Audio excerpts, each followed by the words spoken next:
Greetings, everyone. My name is Anthony James. I'm a member here at New Beginning Apostolic Church here on 200 North Bales. I want to start off. This is my testimony video. This is my first one. Actually, this is actually also my first time ever doing something like this. So if I come off a little nervous um, or if I just get the babbling, just excuse me because, like I said, this is my first time ever doing something like this. So I want to start my testimony by saying that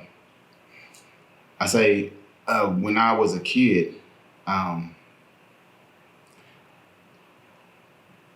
a kid, I used to sit and not necessarily sit, but I seen my older cousins. They used to come in, with like pounds of drugs. You know what I'm saying, and pulling every pocket, they pulling out knots, wads of money.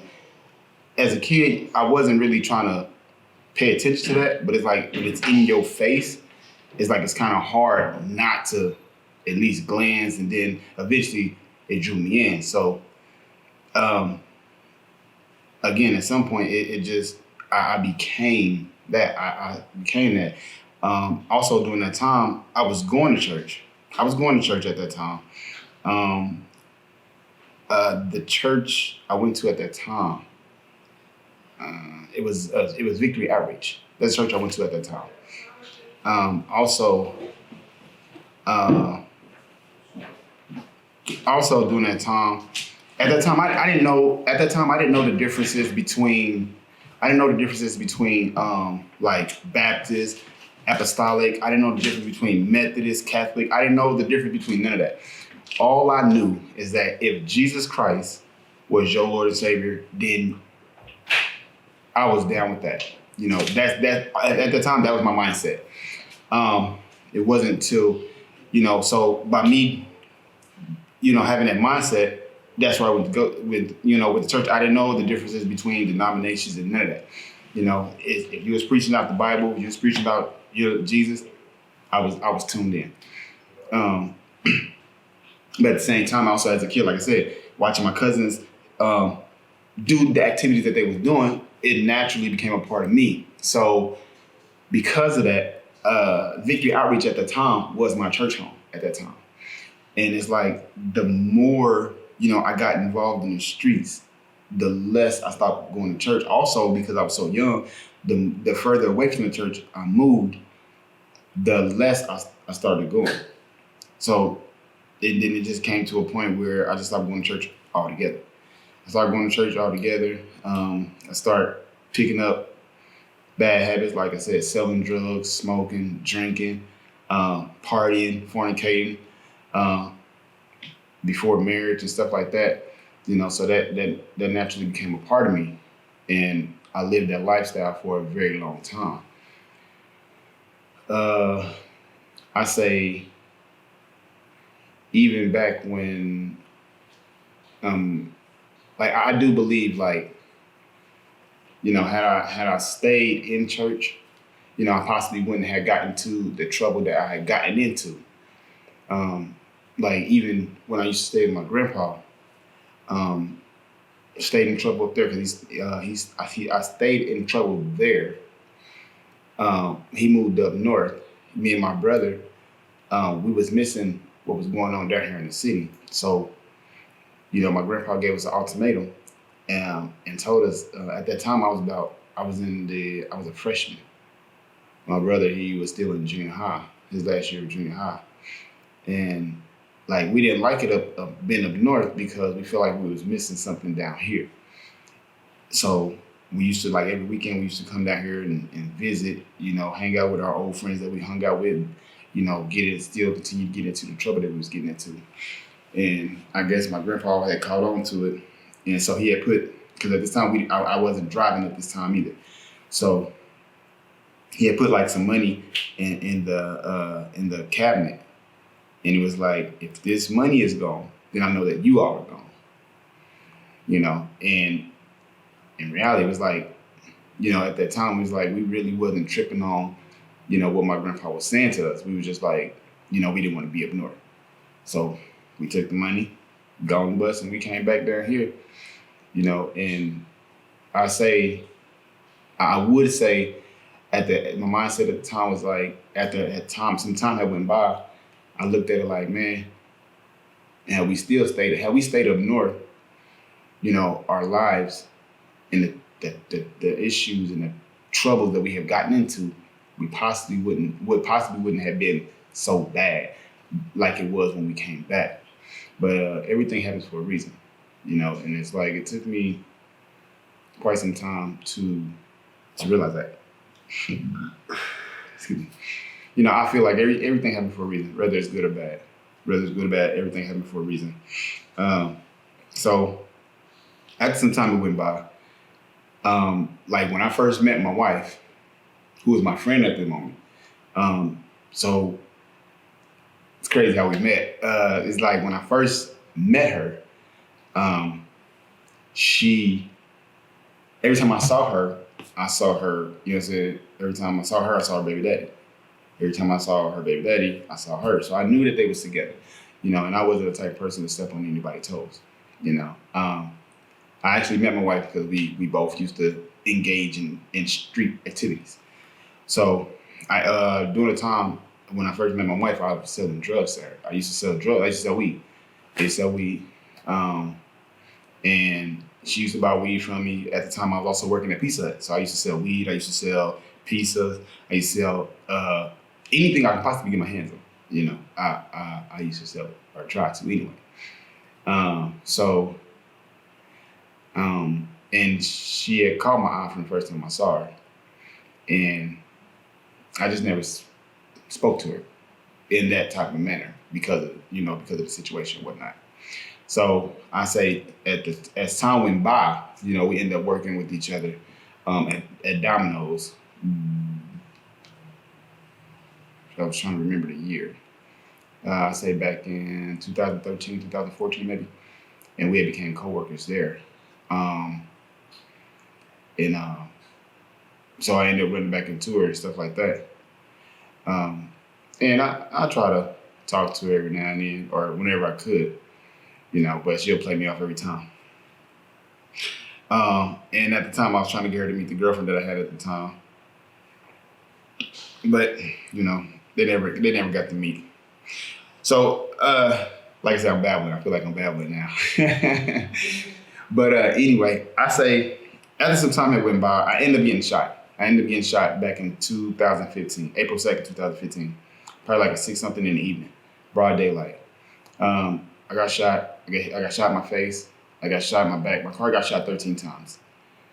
I got hit twice. I got hit. First shot busted out my driver's side window. It hit me in my face. Second shot hit me in my back shoulder blade, my left back shoulder blade. My shoulder blade shattered. Bullet split in two. One pierced broke my ribs and pierced my lung, and the other piece had stopped a couple centimeters from my spine. So I was in the hospital for about a week. When I got out the hospital, like after me getting shot, it slowed me down like a whole lot. I was paranoid because I didn't know who shot me. So when I got to the hospital, I went and stayed. My sister moved me in with her. I stayed with her for about like a day or two. And then my cousin moved me in with her because at that time when I had gotten shot, I was actually staying with my grandma. And I was in the process of getting back into my own place. But due to me getting shot, it like put a hold on me. And all the money that I had, from selling drugs, I was spending it because I was trying to maintain myself. Personal hygiene, clothes and shoes and stuff like that. I was trying to maintain myself, with the physical ability that I was able to do. I say during the time I was staying with my cousin, my wife, at the time we were still friends. She had helped me out a lot during that time. Well, it was something that she said to me that actually just stuck with me because when I got out the hospital, I was paranoid. I didn't want to go nowhere if I didn't have a ride. Like at the time where my cousin was staying at, it was a gas station like 2 or 3 blocks away. And because I was so paranoid, just to even go to the gas station, I had to have a ride down there. I wouldn't go nowhere without a ride. When I first got to the hospital, I wouldn't even go out to the porch, But after talking to my wife during that time, she had said something to me. She said that if it's meant for you to happen, then if it's meant for you to go, it don't matter where you are or who you with. If it's meant for you to go, it's gonna happen regardless. And that stuck with me. And she's like, you gotta stop living in fear. You gotta get back out there. You gotta start being independent again, like you once was before. So after her telling me that, after a while, I was hesitant. I was hesitant because, like I said, I was still paranoid. I'm like, I don't know who shot me. So I'm like, what if these people see me and know who I am? And by me not knowing who they are, I'm like, they can see me out and about, come around and finish the job. I'm like, I wouldn't know nothing. I would be defenseless because I'm like, I don't know. So eventually, I started making progress. I started going outside to the porch, And then after a while, I started going to the sidewalk. And then after some time that went by, I started catching the bus, to go back and start handling my business again like I was once before. Now, me getting shot did not necessarily stop me from selling drugs. It slowed me down. It slowed me down a whole lot because at the time, it's like I really couldn't trust nobody. I was constantly looking over my shoulders. It's like I was looking over my shoulders for, like I said, because I was paranoid, because I had just gotten shot, not knowing who shot me. And then I was paranoid, looking over my shoulders just to make sure that, I ain't trying to go to jail either. Though, what I was doing was leading me in that direction. So it's like, it was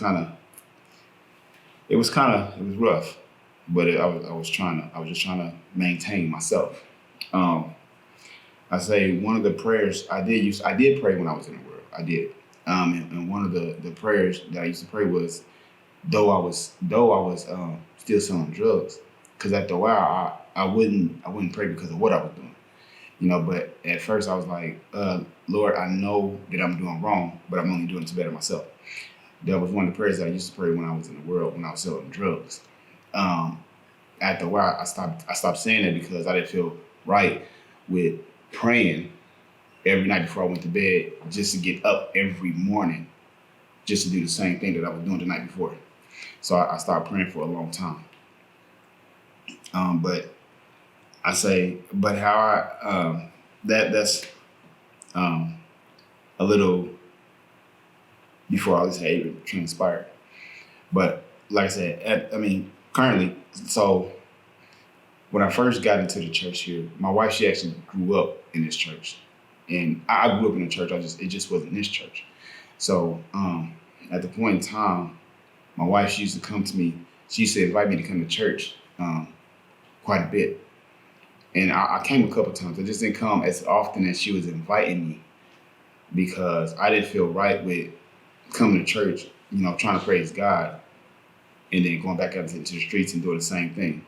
So I didn't come as often as she was inviting me. Also, I had the mindset that I didn't want to be a drug dealer all my life. I never wanted that as a career. So eventually, I feel like it was everything was a God thing. Eventually, when I was given an ultimatum, I would say I was given an ultimatum. So it's like, with my wife, who was my friend at the time, she's like, if I wanted to be with her, I had to give up the lifestyle that I once lived, as a drug dealer, being in the streets and stuff. Or she's like, or you can be with me and we can go to church. And like I said, I never wanted to be a drug dealer as a career. And I always wanted to get back in church. It's just that at that time, my mindset was there. At that time, God was the last thing on my mind. It's like I wanted to get back in church, but I was so stuck on what I was doing, living the sinful life, because I was getting, money like this and stuff like that. I was getting money at a fast rate, So I'm like, you know what? I've been wanting to get back in church anyway. So I went for it. I gave up the lifestyle of living in the world, doing worldly things and stuff like that. And I got my wife, got back in church, and I feel like it made it easier for me to do so because how heavy my wife is involved in the church. So it made it a lot easier for me to just, go with the flow. It was something I was getting ready to say. It slipped my mind for a second. Let me think about it real quick. What was it? What was it? I can't think of it right now, but it'll come back to me. Um, but I say this. Me living for God has been outside of marrying my wife. I've been married now, going on 6 years. It'll be 6 years in the next 2 months. In the next 2 months, it'll be 6 years that I've been married.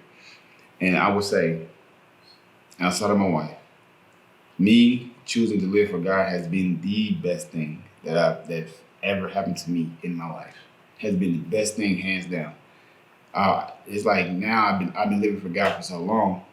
I wouldn't even trade. I wouldn't trade it for nothing. I would not trade being a child of God to go back to live the sinful lifestyle that I once lived, because it's not worth it. Especially being out there for so long.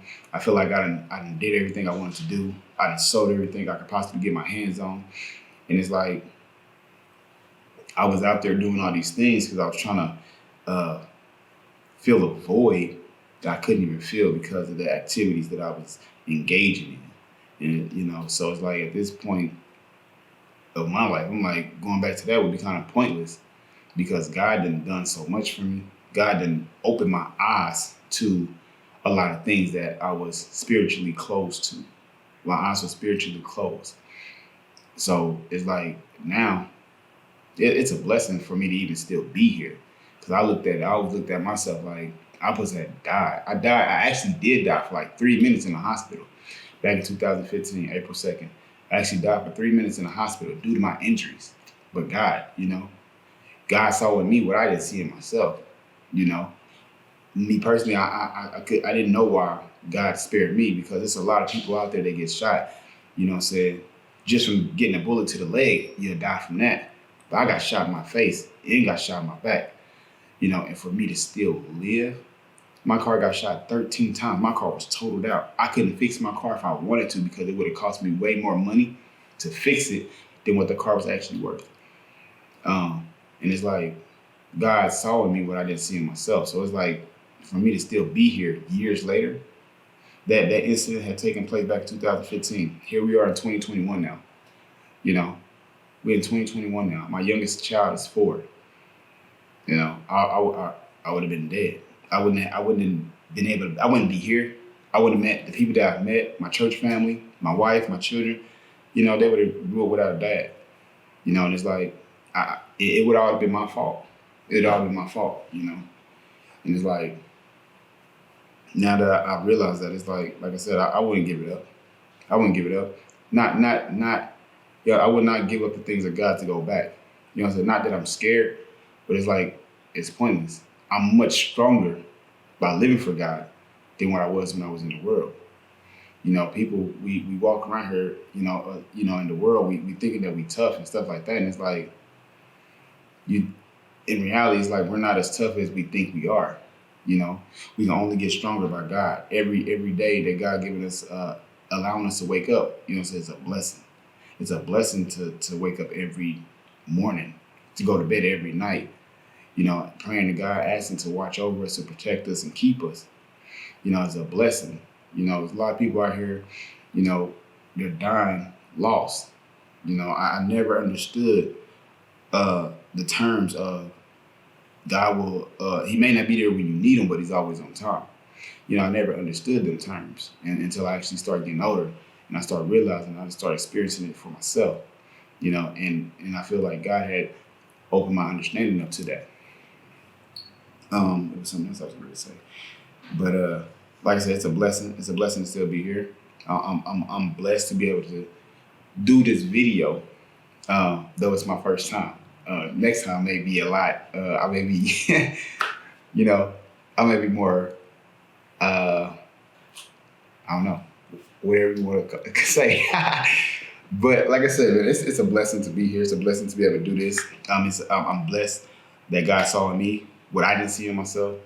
God had a purpose for me. I didn't know what it was at that time. And I feel like I'm slowly but surely starting to see what my purpose is, and that's just to, witness to people, try to minister to people, witness to them, as much as I can while I can, because, you never know, you know, when your time is up. So it's like, you make the best of what you got. You make the best of what you got while you can, you know, and I encourage anybody, any and everybody as much as possible, live for God. God is the only way to salvation. You know, we live out here in this sinful world, and doing these sinful things, and it's like at the end of the day, it's like God had this final say so. You know, you can't live a sinful life and expect to still go to heaven. People, you know, sadly, people we die physically daily. But not only do we die physically, but we die mentally, we die emotionally, we die physically, mentally, emotionally, and spiritually every single day because of the lack of knowledge that we have of God. So I encourage everybody, start and build that relationship with God, while you can. As long as you're still breathing, it is, you still have a chance, because once you're gone, it's too late. Again, my name is Anthony James, and this will conclude my testimony video.